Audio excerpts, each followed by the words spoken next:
हाल ही में एक ऐसा मामला सामने आया है जिसने सोचने पर मजबूर कर दिया है कि वाकई प्यार और प्रोफेशन के बीच टकराव की कोई सीमा होनी चाहिए। मामला है सीआरपीएफ के जवान मुनीर अहमद खान का, जिन्हें हाल ही में सेना से बर्खास्त कर दिया गया। कारण बताया गया कि उन्होंने पाकिस्तान की एक महिला से शादी की और इस शादी की जानकारी को सेना से छिपाया।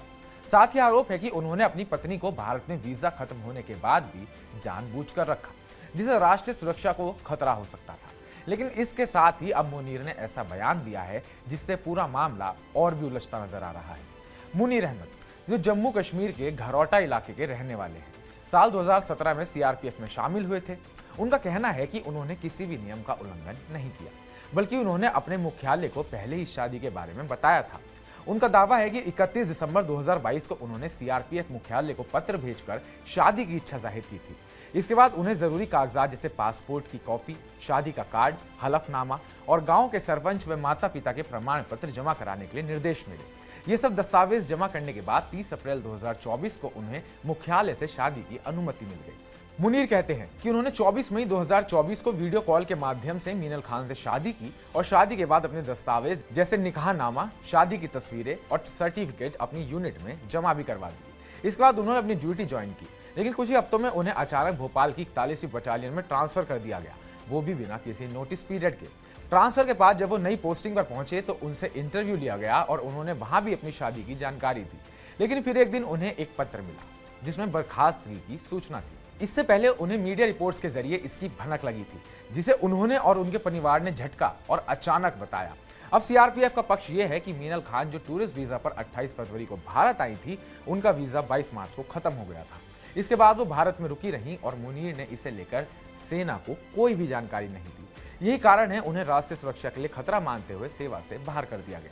जबकि मुनीर का दावा है कि वीजा खत्म होने से पहले ही उन्होंने लॉन्ग टर्म वीजा के लिए आवेदन कर दिया था और अभी औपचारिकताएं पूरी कर ली गई हैं। इसके अलावा जब 29 अप्रैल को मीनल को भारत छोड़ने का आदेश मिला तो हाई कोर्ट ने उनके डिपोर्टेशन पर रोक लगा दी और वो भी जम्मू में अपने पति के साथ रह रही हैं।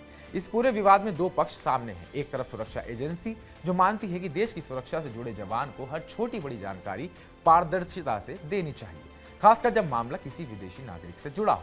दूसरी तरफ जवान का पक्ष है जो कहता है कि उसने कोई भी जानकारी छिपाई नहीं, बल्कि हर कदम नियमों के तहत उठाया और इसकी अनुमति ली। अब सवाल ये उठता है कि प्रक्रिया का कोई हिस्सा ऐसा था जो छूट गया या गलत समझा गया।